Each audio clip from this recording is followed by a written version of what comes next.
Hey everyone, welcome to another lesson. This lesson is on dengue fever. So we're going to talk about how we become infected with dengue fever, what are some of the signs and symptoms. We're also going to talk about how we diagnose it and how we can treat it. So dengue fever is an illness due to an infection with a virus of the family Flaviviridae, and there are a subset of Flaviviridae viruses known as the dengue viruses. So there are actually 4 dengue viruses, and we name them DENV1 to DENV4. So DENV1 to DENV4. They are all enveloped viruses. We're going to talk about why this is important a little later. And they're all positive single-stranded RNA viruses.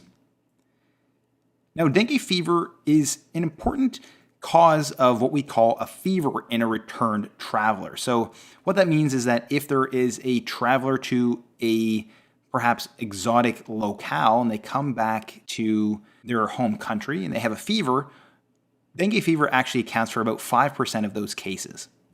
So where are some of those exotic locales? So most of them are in tropical and subtropical climates, and a couple in particular that I want you to think about are the Caribbean and Southeast Asia. So how do we get infected with this virus? We actually get it from our lovely friends, the mosquitoes, once again. And the mosquitoes in particular are the species Aedes aegypti, which is actually the same mosquito that can infect us with yellow fever, and the related species Aedes albopictus. So what is the pathogenesis of dengue fever? Once we actually become infected, once a mosquito bites us in our skin, the viruses can actually fuse with a host cell. Now, there are some theories as to what some of the host cells might be. Some theories are that they are the Langerhans cells in our skin, which is an immune cell. Whatever that host cell might be, the dengue virus fuses with that cell and enters the cell. So how does it fuse with the cell? It's actually mediated by the viral envelope E glycoprotein, which is important for infectivity. So that is actually how the dengue virus can attach to a host cell and enter that host cell. What are some of the viral receptors that it attaches to? Well, some of these receptors include heparin sulfate that is located on the host cell. There's some other ones as well, but we won't talk about them here. Once the virus enters the cell, it gets packaged into an endosome, an acidified vacuole, and it eventually becomes disassembled into its viral RNA. Once that viral RNA has been exposed, it can become replicated inside the cell. And once we have enough viral replication, the virus actually assembles, and we can think about it assembling in the ER, or the endoplasmic reticulum. Once the virus has assembled, it can mature into a virion through the endoplasmic reticulum and Golgi apparatus. It can get packaged again, and it can be released to be able to infect other cells. So that is actually the basic process as to how the dengue virus and many other viruses infect host cells. Once that virus leaves that host cell, it can move on to infecting local lymph nodes and can lead to viremia or virus in the blood. So what are some of the signs and symptoms of dengue fever? So dengue fever actually leads to a variable clinical presentation. It can be anywhere from asymptomatic to life-threatening. What we find is that dengue fever is more likely to be asymptomatic in children. Now, when we do become infected with the virus, the incubation period for that virus is on average anywhere from 3 to 14 days. And there are actually 3 phases of infection I'm going to talk about here in the next few slides. The first phase is the febrile phase. The second is the critical phase. And the critical phase doesn't necessarily have to occur in every infection, but we'll talk about what are some of the risk factors for getting this critical phase.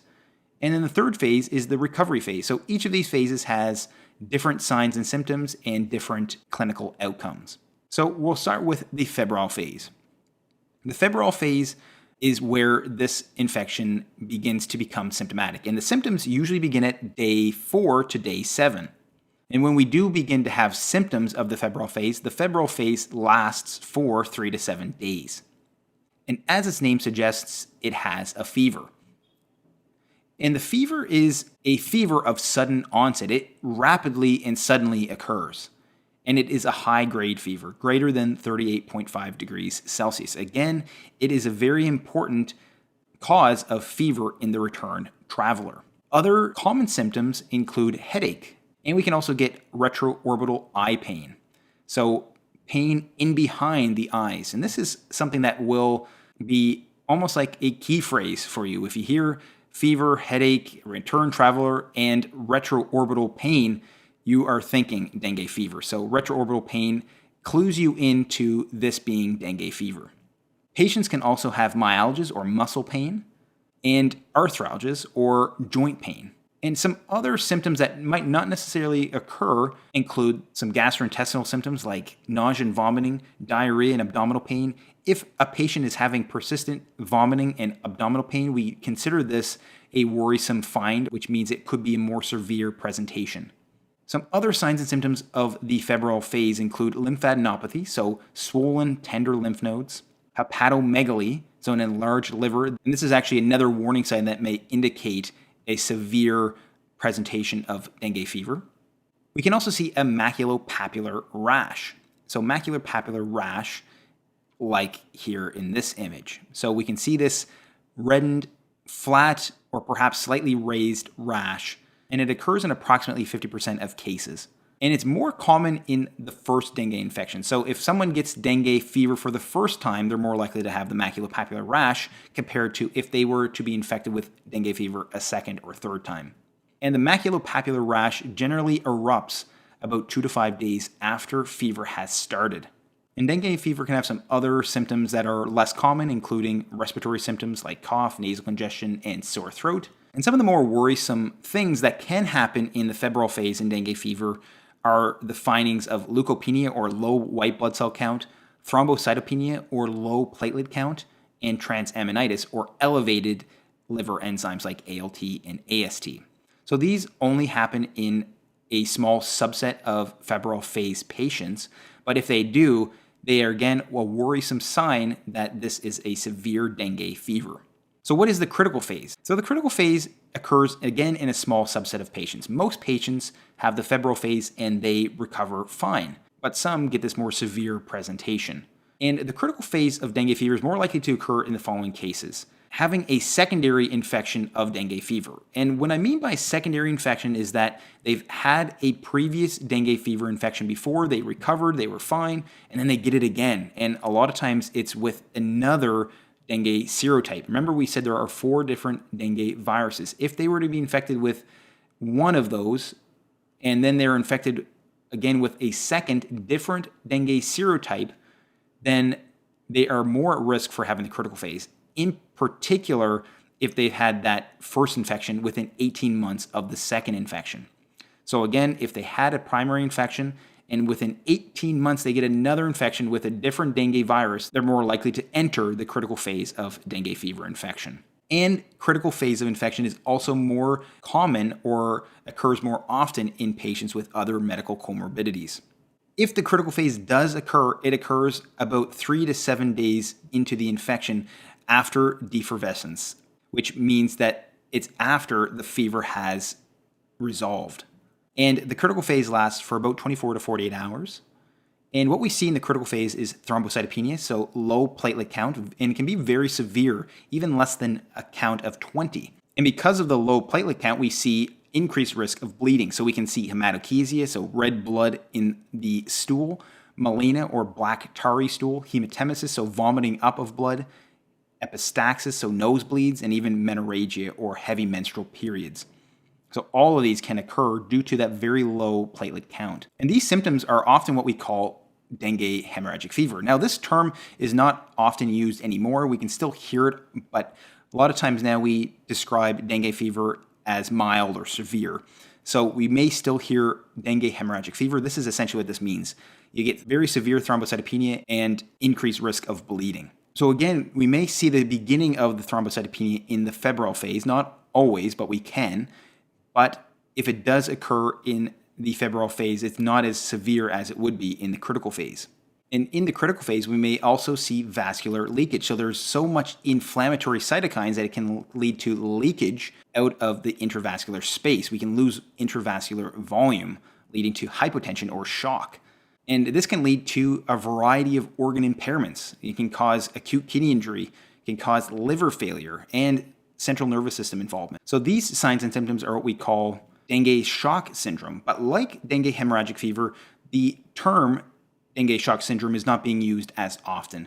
We actually prefer to use newer criteria that describes dengue fever without warning symptoms, with warning symptoms, or severe dengue fever. So these would be considered part of severe dengue fever, but you may still hear the term dengue hemorrhagic fever. So think about thrombocytopenia and the bleeding, or dengue shock syndrome, where we can think of vascular leakage leading to hypotension and shock and organ impairment.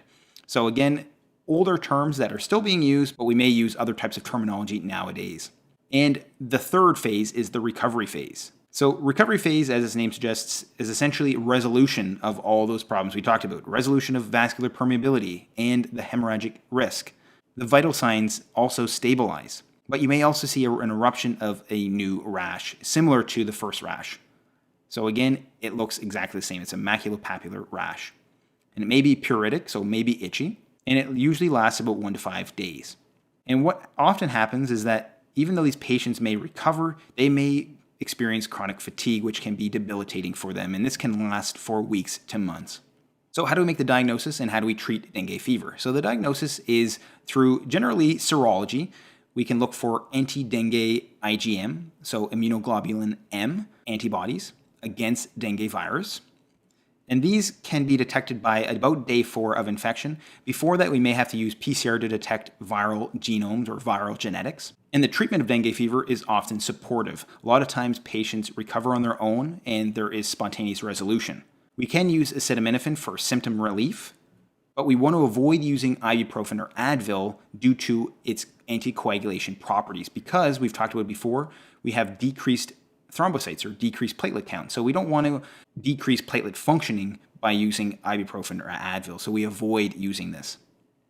And we can try to prevent getting dengue fever in the first place. And we can use a dengue vaccination. But unfortunately, even if you get the dengue vaccine, you may not be fully protected against dengue infections. But the good news is that having a dengue vaccination reduces the symptoms and the length of infection. So again, diagnosis of dengue fever is by looking for anti-dengue IgM antibody that is usually present by day 4 of infection. Treatment is often supportive. This is a viral infection, so we don't have the right tools to fight this infection. We can use acetaminophen for symptom relief for helping with headaches and retroorbital pain, but we want to avoid Advil due to the bleeding risk, and we can try to prevent the dengue fever in the first place by using a dengue vaccination. So if you want to learn more about other infectious diseases, please check out my infectious disease playlist. And if you haven't already, please consider liking, subscribing, and clicking the notification bell. That helps support the channel and stay up to date on future lessons. So live, laugh, and continue to always learn. And thank you so much for watching, and I hope to see you next time.